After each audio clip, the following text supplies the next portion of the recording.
ça s'appelle la désirade, Marie Galante, des noms féminins, et pas l'île au diable ou des choses qui rappelleraient le bagne. L'émigration, qui est la plaquette et la revue spécialement construite pour le festival dans le cadre du parcours du PNF. Et c'est sur mes recherches de master que je vais m'appuyer aujourd'hui pour vous présenter cette conférence que j'ai intitulée Paris, ville d'accueil, gérer les présences migratoires dans la capitale. On a un petit coup de main, je vous remercie. Allez-y, monsieur, madame. Cette année, ce sont les migrations. Donc nous allons parler, si vous voulez bien, de migration et de religion, et en particulier dans le christianisme.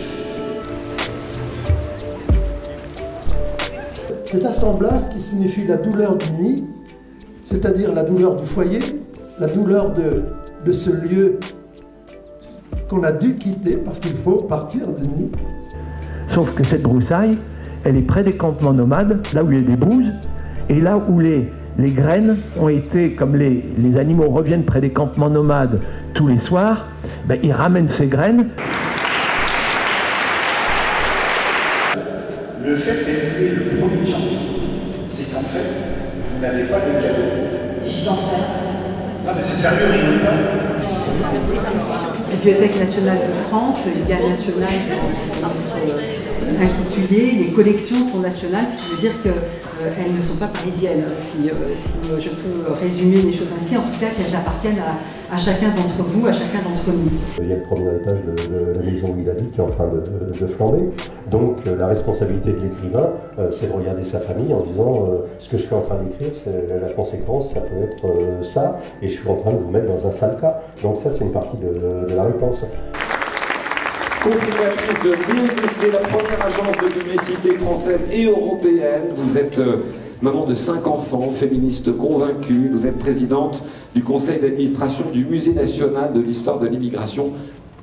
La conscience diffuse de sa nécessité, de son importance dans notre histoire, et la difficulté, voire l'impossibilité, à ouvrir les bras. On a des faits de fuite en avant depuis près de 40 ans et on voit bien que les politiques menées reproduisent parfois les mêmes effets.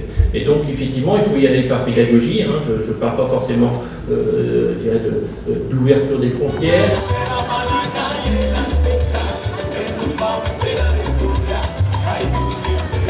Dans une autre vie comme Eric, j'étais grand reporter et quand on est grand reporter, on franchit des frontières, souvent clandestinement. Seul ou avec des guerrilleros ou avec des passeurs, avec des humanitaires. Et puis là, je me suis dit, je vais faire pendant 2 ans. Vous voyez que sa vie n'est pas banale. Non, non, la tienne non plus. Elle ne savait pas l'italien et ses parents ne voulaient pas qu'elle sache. Et je l'entends souvent aussi de la part des Polonais, des Portugais, des Espagnols. On entend ça. Il faut absolument s'assimiler.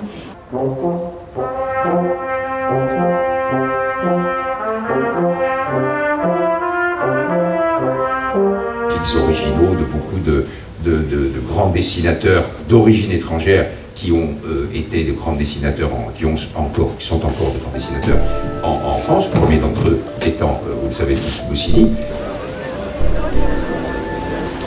là on fait 300 mètres. Et après préparez vos bottes, on traverse la Meurthe.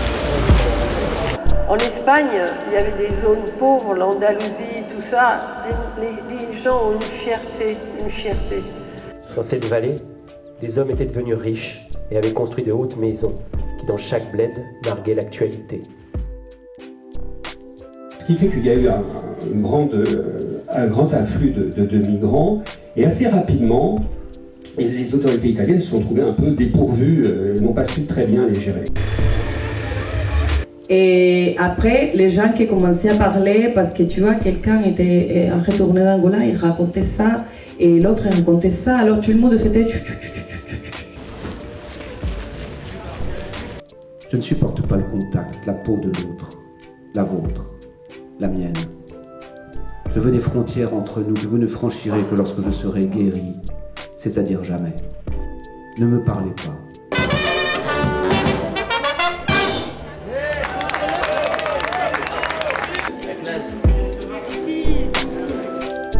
Mesdames et messieurs, cette métaphore prend évidemment tout son sens quand on se dit que l'an prochain, notre thème sera climat. Climat au singulier et climat au pluriel.